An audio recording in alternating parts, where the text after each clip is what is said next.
Hello everyone, it's Jamal Thomas. Welcome to the Progressive Soapbox. So let me make sure I'm up. I'm seeing green. So I'm going to take it as if I am up. I take it by faith. Okay, no, I'm not. There we are. Good. And playback is good. I always check that because, like I said, I'm immensely paranoid that the one day that I don't check it is the one day that my sound is completely off.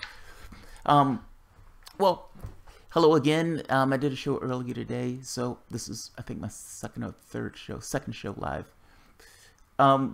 First, before I start anything, guys, I want to thank everyone who helps the show keep ticking on, little engine that could.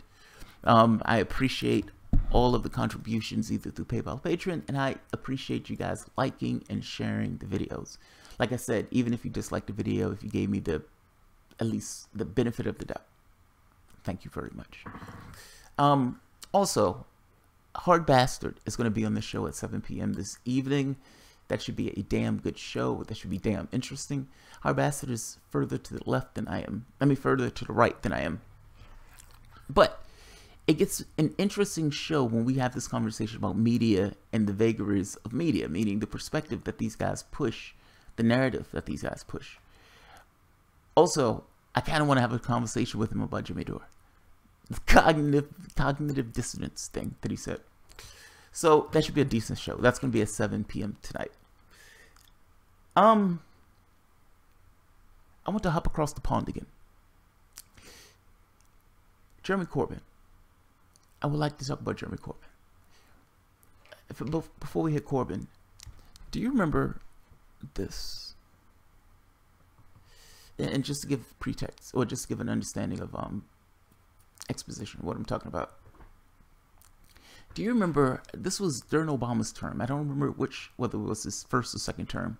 I think it was his first term. Joe Biden is in an interview. And Joe Biden being Joe Biden is saying far too much. Is saying far more than what Joe Biden is supposed to say. In this interview, Joe Biden says that the president is okay with gay marriage. Now, up to this point, Obama has been running around with the fig leaf that he's evolving on marriage. He doesn't necessarily know how he feels yet. He's not in this camp for gay marriage, but he's for unions or for these the couplings or whatever they were calling them. But he's not quite there yet for marriage. Joe Biden was like, no, president's okay with that. He's just saying that. The president is okay with gays getting married. He's no issue with that. Now, this became somewhat of an uproar because what do you mean the president is okay with it? The president has been telling everybody that he's not okay with it.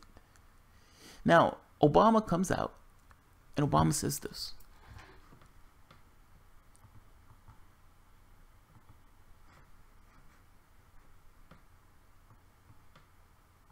Obama has come out in favor of gay marriage, and a day later, everyone is wondering what it means. It is important for me to go ahead and affirm that I think same-sex couples should be able to get married. The president... Now, he did this because, like I said, Joe Biden outed him. I mean, this wasn't necessarily a position that he was coming out with immediately. If I am not mistaken, he had intended on bringing this out, though. But Joe outed him before he essentially got up to the point where he was going to actually say something about this. Now, the interesting part to this is the moment that Obama came out with this, the poll numbers changed. He moved the crowd, particularly African Americans, meaning the president himself coming out for a particular policy, shifting a particular policy, also shifted the crowd. The crowd moved based on his perspective and based on what he, as the president himself, asserted was the right thing to do. When Jeremy Corbyn is in Britain, Theresa May has moved to the left. I mean, to move to the right. This essentially is war footing. She accused another nation, a nuclear power nation, of poisoning a spy in their borders. Now, she didn't raise the evidence so everybody can see it. She just accused and jumped to a conclusion saying Russia did it, giving them an ultimatum for them to admit that they did it. And when they did not admit that they did it, use this to say they're guilty. Clearly they're guilty because they didn't admit that they were guilty. my point here is, this wasn't done in a way that was transparent. This wasn't done in a way that other nations can see what was taking place and everything else. She just asserted what was taking place. Jeremy Corbyn in this case was rational, and he looked for evidence. I understand that your government is saying this, but there are ramifications if this comes out to be what you're saying it is. So we need to be transparent, and we need to do this essentially by the rules. That's the most rational thing in the world. I need evidence. I am loyal opposition. I remember being here when they said there were weapons of mass destruction in Iraq, and they took us into a war that killed 1 million Iraqis, 4,000 Americans, I would imagine 1,000 or so Brits, not to mention spending $7 trillion for the pleasure. There were no weapons of mass destruction in Iraq. There were no weapons of mass destruction in Iraq. There were no weapons of mass destruction in Iraq. Your media outlets told you there were. The politicians told you there were. Your entire reality conformed itself to weapons of mass destruction in Iraq. And there were no weapons of mass destruction in Iraq. They lied to you magnificently. They took you into a war that wasn't even a war of your own choosing for something that didn't exist. Now, all of a sudden, you have something that the Russians supposedly did. They didn't even have an investigation before they accused the Russians. And they immediately jumped the shark to, it was Vladimir Putin that did it. Shouldn't you be a little bit more skeptical?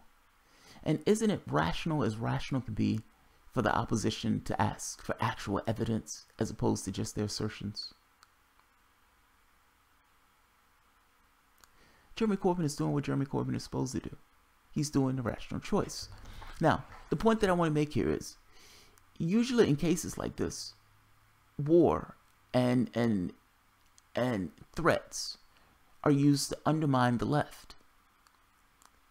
Going back to World War I, Eugene Debs, there were socialists and communists in America at one point, believe it or not. World War I kicks in, and the president accrues more powers. And part of the powers that he accrues is being able to lock people up if they're dissenting from the war. Eugene Debs, being outspoken labor leader, dissented, and he was put in prison for protesting the war effort. Same thing with World War II. Think about it for the moment. You have a situation where your country goes to war. You have these people saying, hey, what about healthcare and education? Yeah. We have a war to fight, buddy. We have a war to fight. Now, if that war is unjust, you're going to have lefties fighting from the standpoint of trying to stop the war, not doing the other stuff. At the very least, it sucks all of the air out of the room, meaning the left has to struggle for attention in order to get its particular agenda passed. And even if the left is in power at that point, there is an incentive for the left to tack to the right. The public itself, when it's scared, doesn't necessarily rationally think about the situation to which it finds itself. It wants this idea of protection, meaning looking tough works. Now, here's the catch, and this is where I get at with the whole Jeremy Corbyn holding the shape thing. If any radical change is going to take place in this world, if anything is actually going to take place, meaning in the country itself, the left has to be less susceptible to this idea of wars. It has to be less susceptible to being pulled to the right when these type of situations emerge, and to be able to hold its shape. That is the door that you need to walk through if you want to get any radical change in this country. It is possible that the reason why the public pulls to the right in the way that it pulls to the right is because it doesn't have an alternative in regards to solution or to an answer or a response. Like, fact is, lefties tend to assume that that's what the public wants, that the public wants a strong man in a situation. So it doesn't really give the public the other option of, here's something else. Corbyn needs to hold his shit.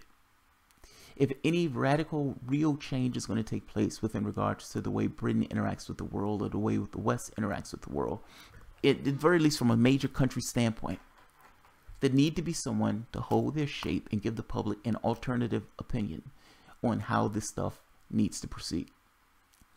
Right already, he has held this shape magnificently well considering the pressure that he's been under. Understand, you've had Blairites break away from their party leader and condemn the party leader.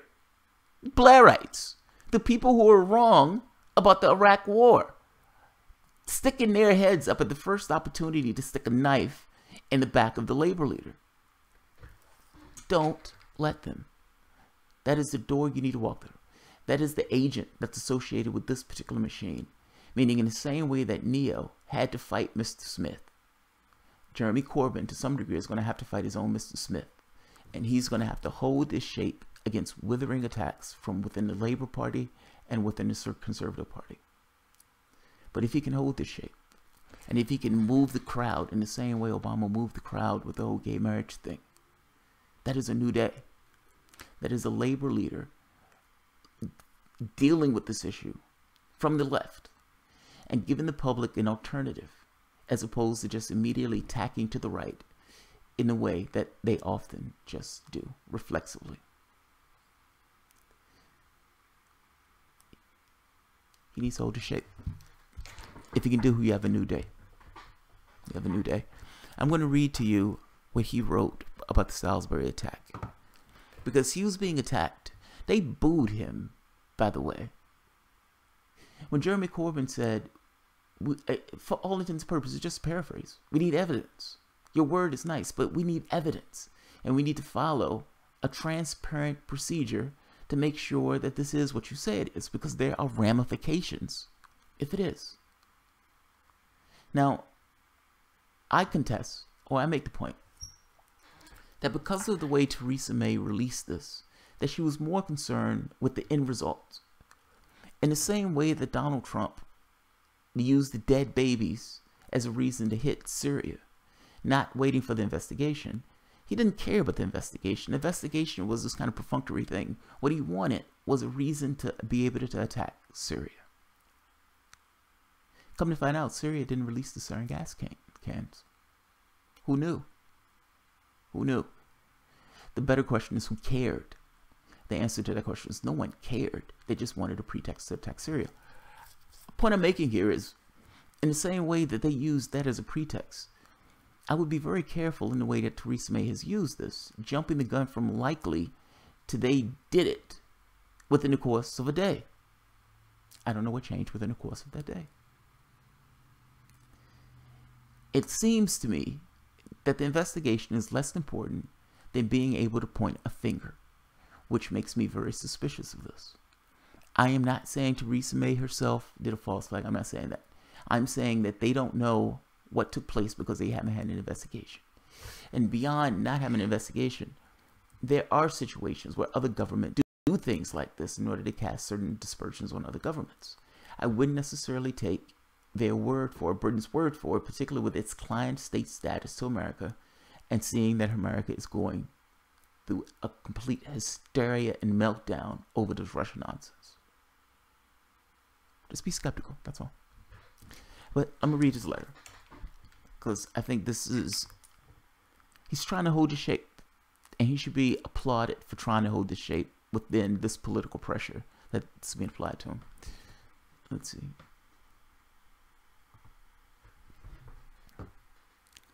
The Salisbury attack was appalling, but we must avoid a drift to conflict. Britain needs to hold the perpetrators to account, yet this is not a time for hasty judgments that could lead to a new Cold War. He's being slightly disingenuous there because we're already at a Cold War. We're already there. In fact, you can even say it's not a Cold War, so what we have forces fighting in Syria at this point. United States forces, British forces, French forces fighting in Syria against Russian, Syrian forces. Mind you, they're trying to topple the government itself. There could be no one in Britain who is not outraged by the appalling attack on Sergei Skripal and his daughter Yulia in Salisbury last week. The use of military nerve agents on the streets of Britain is a barbaric and beyond reckless. The horrific event demands, first of all, the most thorough and painstaking criminal investigation conducted by our police and security services. They have a right to expect full support in their work, just as the public should be able to expect calm heads and measured response from their political leaders. To rush way ahead of the evidence being gathered by the police in a fevered parliamentary atmosphere serves neither justice nor our national security. That's rational.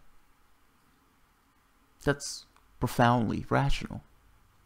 That's uncommon, but it is rational nonetheless. Theresa May was right on Monday to identify two possibilities for the source of the attack in Salisbury. Given that the nerve agent used has been identified as an original Russian manufacturer, either this was a crime authored by the Russian state, or the state has allowed the deadly toxins to slip out of control. It has the obligation to exercise.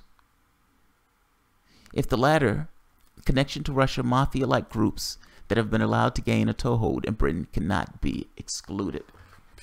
I disagree with him on this. So, again, if you're going to challenge the evidence and you're going to say the investigation needs to take place, shouldn't the investigation also deal with whether or not it's what she says it is? I mean, you're right. She's jumping ahead of the evidence. She hasn't even had an investigation. You're talking about a painstaking investigation. Within a day or two, she's screaming at the top of her lungs that Russia is responsible for this in some way. If you're talking about a painstaking investigation, shouldn't the painstaking investigation take into account that it may not have been Russia? That other agents or other states also have access to these chemicals? That how on earth do they, A, do they know it's Russia? That's the first point. And B, is it possible that there are other state actors that are involved in this process in order to frame somebody else? I guess I'm making this point that if you're going to have an investigation, you need to have an investigation and jump into conclusions, even jump into the conclusions that Theresa May had, and agreeing that Theresa May's conclusions that it can only be either Russia or something connected to Russia is somewhat biased in the appraisal. If you're talking about having an investigation, shouldn't you also challenge this narrative that it may not actually be Russia? It may not even actually be the chemical that Theresa May is talking about. Shouldn't you challenge it all at that point? Let's keep going. On Wednesday, the Prime Minister ruled out neither option. Which of these ultimately proved to be the case is a matter for the police and security professionals to determine. Hopefully, the next step will be arrest of those responsible. As I said in Parliament, Russian authorities must be held to account on the basis of evidence, and our response must be both decisive and proportionate. But let us not manufacture a division over Russia when none exists. Labour is, of course, no supporter of the Putin regime, its conservative authoritarianism, abuse of human rights, or political and economic corruption. And we pay tribute to Russia's many campaigners for social justice and human rights, including the LGBTQ rights. However, that does not mean that we should resign ourselves to a new Cold War of escalating arms, spreading proxy conflicts across the globe, and a McCarthyite intolerance of dissent. Instead, Britain needs to uphold its laws and its values without reservation, and those should be allowed to foreign policy that uses every opportunity to reduce tensions and conflict wherever possible. One part I want to notice here, McCarthyite intolerance of dissent. Now, understand, part of the way that the left was able to be, that the capitalist class was able to push down and just abuse the left in order to just kind of almost destroy the left in this way, is the McCarthy Cold War. So you look a little Ruski, you look a little red, buddy. I think you might be a socialist. Are you a fucking socialist, buddy? Ultimately, you had your society literally geared around this hysteria with Russia and Soviet Union. In this case, people were fearful of going too far to the left because they didn't necessarily want to get caught with this idea of this guy's a socialist, this guy's a communist. And America didn't necessarily have this whole idea of parsing those things out. We were against the Soviet Union. You needed to be either Republican or Democrat. If you were something else, then you were something else. You were somebody. You were one of those other people. And you weren't necessarily, let's just say you weren't necessarily given the best cases in your society itself. I mean, think of how socialist is regarded in America and how it's been regarded for the last 50, 60 years. The McCarthyite era was so strong and so intense that it was able to literally bash out all ideas of communists and socialists and leave the definitive left in America as the Democratic Party. It served its purpose well. You've gotten to the point, however, where people started to go back to those ideas. And so you have people who are more likely in this day and age to move over to the left and call themselves democratic socialists or even just socialists. He's making the point that we don't need to go back to there. He understands that Britain is in the middle of a populist revolt in the same way that America is in the middle of a populist revolt. And McCarthyite era and those McCarthyite smears were a way of caging the left. He's saying this is not something we need to go back to. In fact is, if they do go back to that, he will be one of the people that will be roundly attacked and potentially toppled. He needs to fight back against this. And he is. And one of the ways he's doing it is he's holding his shape. He is not backing down. Now, one or two things is going to happen. Either he moves the crowd, meaning the crowd understands where he's coming from and understands that that is the rational course of action to take. Or the crowd does not. They go with the lizard brain and they also disapprove of his behavior. Either way, he is giving the public another option, another path that they can go by. And this is something that is necessary. As difficult as it will be for him, it is something that is necessary. It is the robot, it is the drone that you need to go through if you want to actually change and take power in Britain. Let's keep going. It's important. It's very important. The government diplomacy is failing the country. Unqualified support for Donald Trump and rolling out the red carpet for Saudi despots not only betrays our values, it makes us less safe. And our capacity to deal with outrage from Russia is compromised by the tidal wave of ill-gotten cash that Russian oligarchs, both allied with and opposed to the Russian government, have laundered through London over the past 2 decades. We must stop servicing Russian crony capitalism in Britain and corrupt billionaires who use London to protect their wealth. So I will not step back from demanding that Russian money be excluded from our political system. We will be holding the government's feet to the fire, fully back Labour's proposed Magnitsky-style Sanctions Act against human rights abusers, along with a wider crackdown on money laundering and tax avoidance. We agree that the government's actions in relation to Russian diplomats, but measures to tackle the oligarchs and their loot would have a far greater impact on Russia's elite and limited tit-for-tat expulsions. We are willing to back further sanctions as when the investigation into Salisbury attack produces results. What's interesting about this is he's playing politics on this, let's be honest. Boris Johnson getting over $100,000 to play a game of tennis, certainly you know that that's not for Boris Johnson's awesome backhand. I don't even know if he has an awesome backhand. That is somebody stuffing money in his G-string in order to get influence into your political system. Call it what it is. It's the same thing when Bill Clinton got $50,000 to give a speech in Russia. Bill Clinton is not giving a speech that's worth $50,000. That is to get influence. The reason that they give it, tennis, a speech, a job, coffee, crumpets, whatever they want to say, that's just pretext. That's just something there for them to hang it on to, so you don't just call it open air bribery. But what it is open air bribery for influence. Now, the reason Corbyn is doing this is because Tories are in bed with Russians. When Boris Johnson made that statement like, hey, I don't want you to say all Russians are bad. Yeah, because some Russians are giving Boris Johnson $100,000 for a tennis game. So yeah, I would imagine that he would think that those Russians giving him all their money are pretty fucking good Russians. Yeah, I would imagine he would think so.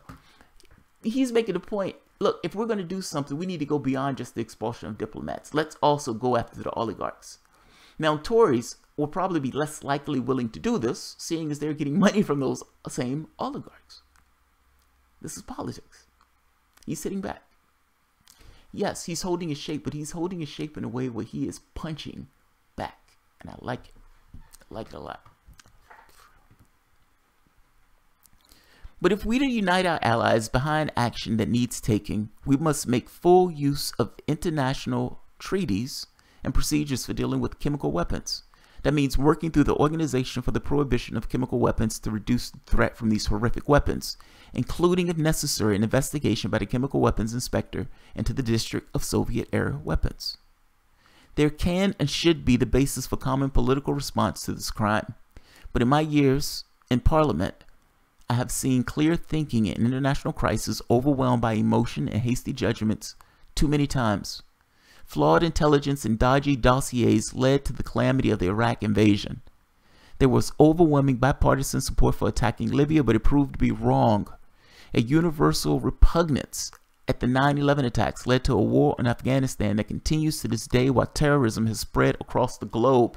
Yes, yes, yes. Hold your shape. Hold your shape. Oh, I love it. I love it. I love the righteous indignation of this. You guys boo me when I'm telling the rational choice of action is to look for evidence and work in the international community. Where were you Blairites when they were invading a fucking country, killing 1 million Iraqis, and it was the wrong country because they didn't have weapons of mass destruction? Where were all of you people who were cheering me when you guys decided that you wanted to attack Libya? Now they have open-air slave markets. We were in Afghanistan, and we're still in Afghanistan today. We had a war on terror, and now we expanded that war from 2 to 5 or 2 to 7. It doesn't look like it's working. So all of your acts that you've taken place, all of the wars, all of the people you've been killing, all of the military interventions, and it's only gotten worse. Why is the kill list getting longer? If you guys are right, if the muscular Britain is the correct choice of action, why is the kill list getting longer? He's saying, look at your actions up to this point, and what you've been doing has not been working. It has not been working. It has been leading you astray. Perhaps you need another course of action, like actually making sure the person who's responsible gets held accountable, and not do this thing of jumping to a conclusion before you actually do an investigation. And he's using all of these other failures and foibles and fuck-ups as his justification for making that point. I love this. Love it. Hold your shape, sir. Hold your shape. Love it. The continuing fallout from the collapse of the Soviet Union and the virtual collapse of the Russian state in the 90s must be addressed through international law and diplomacy if we are to reverse the drift to conflict. Right now, the perpetrators of the Salisbury attack must be identified and held to account. Only through firm multilateral action can we ensure such a shocking crime never happens again. Notice something else. He's getting ahead of this. Like, he's not sitting back. He's saying, yes, this was a horrific crime. Yes, we need to figure out who is responsible for it. Yes, if Russians are responsible for it, we need to have action and continue to communicate with the Russians. And we need to get the international community into this, because us alone is not an island within, this entire world. We don't necessarily have a carte blanche where we can say whatever we want in this. It helps to have other third parties looking into this in a transparent way. This is immensely and profoundly sane. Is it perhaps too sane? If that makes sense. Because what he's saying makes perfect sense. We need to have a transparent investigation, and if it finds out that the Russians did it, we need to have actions against them. In his case, he's talking about the oligarchs, because he understands that the Tories are connected with the oligarchs. I like it. I like it. All I'm saying is, somebody has to walk through that door of giving an alternative solution if we're really looking for this idea of having a leftist government in Britain. I like it. Jeremy Corbyn, holding his shape. Good job. Liquid Zero. Jamal, see if you can find a recent Nick Cohen piece in The Guardian. A disgusting piece of anti-Russia, anti-Corbyn phobia. And it's called Nick Cohen. I'll try to find it. When is our bastard coming on? Edkin Bonkson, I think. He comes on at 7 p.m. tonight, 7 p.m. Eastern. Chris Foster, did you know how Boris mentioned the Russian oligarchs' contribution to the UK's cultural diversity and skirted around any mention of the contribution or lack thereof to the economy? I found that to be so weird. In American politics, they bribe these guys, bribe them outright. I didn't necessarily know that they have that in British politics. So it shocked me slightly to hear this guy getting all of this money to play a game of tennis. Now, he skated around us like nobody's business. And for all intents and purposes, his answer to this seems to be, well, we have a police force. And if the police force didn't find anything wrong, then everything is good. That seems to be his answer. It's like, dude, they're bribing you for influence. And you're screaming about the Russians, talking about these are good Russians. There's some good Russians. If they're giving Boris Johnson $100,000, they're good Russians, apparently. It's fucking hilarious. Captain Art, sorry, just being an ass. I didn't see your thing. Too sane in the membrane, too sane in the brain. That's what it is. That's exactly what it is, Captain Obvious. It's like, this guy's being too sane. This guy's being too sane. He needs to cut that shit out. We're trying to have a goddamn war. We're trying to have a war. And I love the name of this piece. We need to make sure that we don't drift to war. I love it. He's aware. He's old enough to be aware and seeing how these things take place and how these things kind of tumble into shit and piss and ridiculousness. I love it. I love that he's holding his shape because it's necessary and it's crucial that somebody at some point, some leftist, holds their shape in the face of a downpour. Meaning these guys coming up with a war hysteria and the lefty being able to show an alternative view of the world that they typically don't get to see. And Corbyn is trying. He's definitely trying.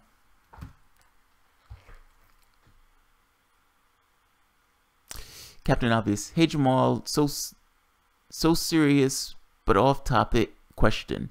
We're having a district conference call with Tulsi Gabbard today. Nice. Anyone got a well-worded question for her regarding paper ballots that I could ask? Oh, that's a good question.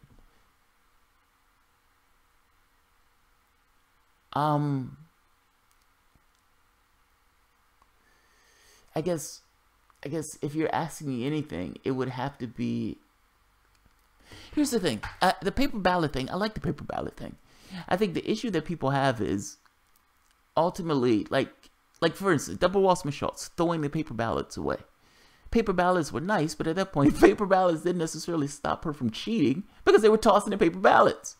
Like, there needs to be some kind of controls in this that ensures the vote is transparent. Meaning, the people need to be able to see those votes being counted. They need to be able to see this process being open.